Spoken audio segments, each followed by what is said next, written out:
আউযু বিল্লাহি মিনাশ শাইতানির রাজিম বিসমিল্লাহির রহমানির রহিম। শুরু করছি মহান রাব্বুল আলামিনের নামে, যিনি বড়ই মেহেরবান এবং পরম দয়ালু। হে নবী, এই কিতাবে তুমি ইব্রাহিমের ঘটনাকে স্মরণ করো। অবশ্যই সে ছিল এক সত্যবাদী নবী। যখন সে তার পিতাকে বলল, হে আমার পিতা, তুমি কেন এমন একটা জিনিসের পূজা করো যে দেখতে পায় না, শুনতে পায় না, না সে তোমার কোনো কাজে আসে?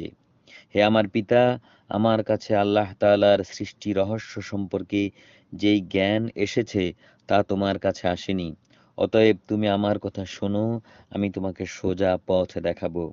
হে আমার পিতা, আল্লাহর সেই জ্ঞানের মূল কথা হচ্ছে তুমি শয়তানের গোলামি করো না, কেননা শয়তান হচ্ছে রহমান আল্লাহ তাআলার নাফরমান।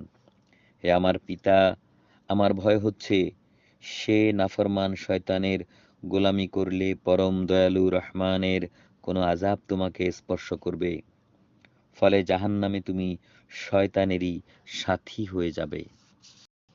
সে বলল, হে ইব্রাহিম, তুমি কি আসলেই আমার দেব দেবীগুলো থেকে বিমুখ হয়ে যাচ্ছ? যদি তুমি এসব কিছু থেকে ফিরে না আসো, তাহলে অবশ্যই আমি তোমাকে পাথর মেরে হত্যা করব। বেঁচে থাকতে চাইলে তুমি চিরতরে আমার কাছ থেকে আলাদা হয়ে যাও। সে বলল, আচ্ছা, তোমার প্রতি আমার সালাম। আমি তোমার কাছ থেকে আলাদা হয়ে যাচ্ছি, কিন্তু আমি আমার মালিকের কাছে তোমার জন্যে মাগফিরাত কামনা করব। অবশ্যই তিনি আমার প্রতি অতিশয় মেহেরবান।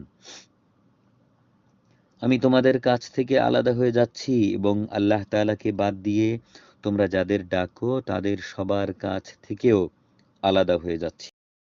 আমি তো আমার মালিককেই ডাকতে থাকব।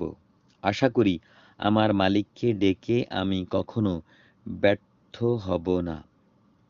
অতঃপর যখন সে সত্যি তাদের কাছ থেকে পৃথক হয়ে গেল এবং পৃথক হয়ে গেল তাদের থেকেও, যাদের ওরা আল্লাহ তাআলার বদলে ডাকত, তখন আমি তাকে ইসহাক ও ইসহাক পুত্র ইয়াকুব দান করলাম।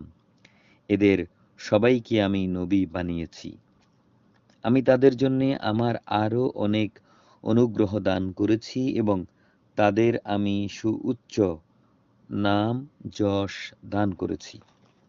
মহান আল্লাহ যা বলেছেন সত্য বলেছেন।